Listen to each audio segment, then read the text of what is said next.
Hello everyone, आज मैं আপনাদের সাথে জেকে এফএফের রাজনৈতিক রংমহলের পার্ট 3 এক্সপ্লেন করতে যাচ্ছি।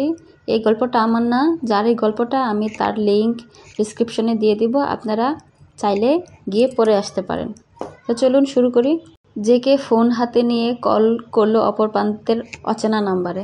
আপনার হাগু আপনার সম্পদ, দয়া করে উহা অন্যকে প্রদর্শনের জন্য রাখিবেন না, নিজ দায়িত্বে পরিষ্কার করবেন। মাঝারি আকারের সাইনবোর্ডে সাইন পেন দিয়ে বড় বড় অক্ষরে কথাগুলো লিখে দম নিল ওয়াইন। এরই মধ্যে পিছন থেকে রিংটং বাজা অবস্থায় ফোন হাতে ছুটে এলো অন্দরা।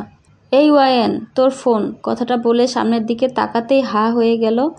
ফোনের কথা বলে টয়লেটের দরজার উপর টানানো সাইনবোর্ডে লেখাগুলো পড়ে হাসতে হাসতে সেখানে বসে পড়ল। পেট চেপে ধরে কোনো মতে বলল, এই ওয়াইন, এসব কি উদ্ভট কথা লিখেছিস তুই? ভ্রু কুচকে অনন্দার দিকে কিছুক্ষণ তাকিয়ে রইল ওয়াইন। হাতের সাইন পেন নিয়ে অনন্দার মাথার উপর আলতো আঘাত দিয়ে বলল, হ্যাঁ, এইসব তো তোমাদের কাছে উদ্ভটই লাগবে, সত্য কথা বললেই দোষ। এই শোন, এগুলো হলো বচন, ওয়াইনের বচন। খনার যেমন বচন ছিল তেমনি ওয়াইনেরও বচন রয়েছে। নাক চোখ মুখ বুজে হোস্টেলের সবাইকে আমার বচনগুলো অক্ষরে অক্ষরে পালন করতে বলবি, নইলে কালকে ভার্সিটির মাঠে সেইটাকে অপমান করব। কত বড় খবিশের দল ভাবা যায়। এরা গোসল করতে এলে এত এত পানি খরচ করে যেন মনে হয় জামাইয়ের থেকে মোহরানা পেয়েছে, আর টয়লেটে গেলে এত কিপটামি করে যেন জামাই যৌতুক হিসেবে পানিই চেয়েছে। খবিশ কোথাকার, পুরো টয়লেটগুলোকেই বিশ্রীভাবে ব্যবহার করে। এই শোন অনু, আজ থেকে তোর দায়িত্ব একটাই, টয়লেটে যেই ঢুকুক বের হওয়ার পর তুই চেক করবি ভালো করে পরিষ্কার করেছে কিনা, ওকে? নাক ছিটকালো অনন্দা। এর মধ্যে পুনরায় ফোনের রিংটং বাজতে ওয়াইনের হাতে দিল আর বলল, এই নে, ধর তোর ফোন। এই নিয়ে 3 বার ফোন দিয়েছে।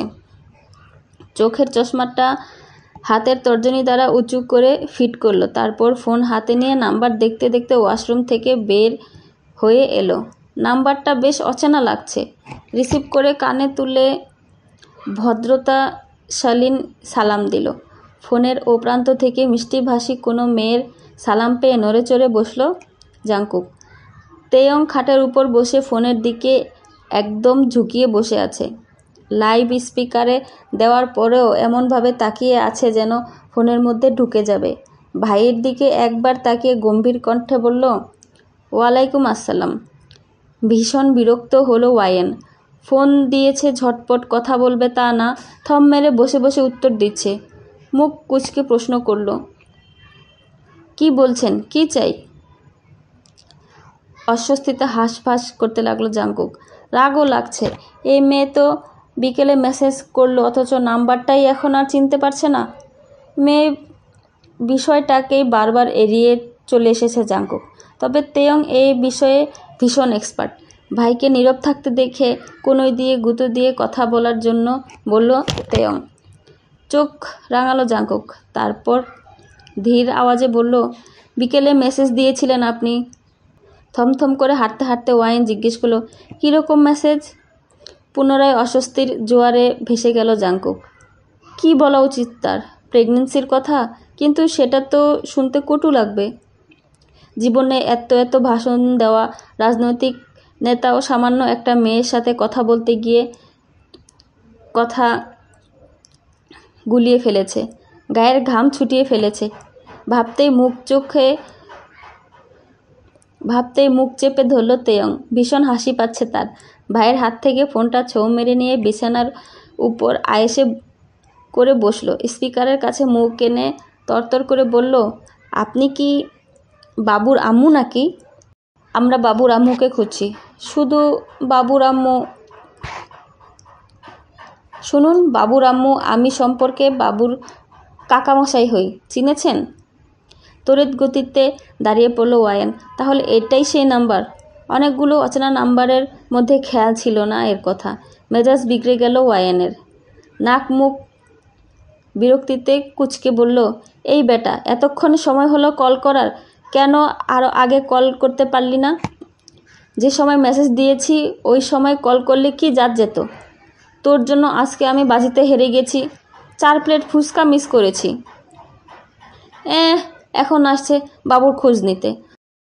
তোর বাবুর বউ এখন নাই, নষ্ট হয়ে গেছে। না, অ্যাবর্শন করে ফেলেছি। না, ডেলিভারি হয়ে গেছে। শয়তান বেটা, তোর জন্য জীবনে ফার্স্ট আমি বাজিতে হারলাম। একদম কল করবি না। স্তব্ধ হয়ে ফোনের দিকে তাকিয়ে আছে জাংকুক। তেয়ং তো পুরোই ভেবাচেকা খেয়ে গেছে। আর মনে পুনরায় তেয়ং জিজ্ঞেস করলো, মাত্র 8 ঘন্টার মধ্যে ডেলিভারি হয়ে গেল? বলছি আর কত ঘন্টা রাখা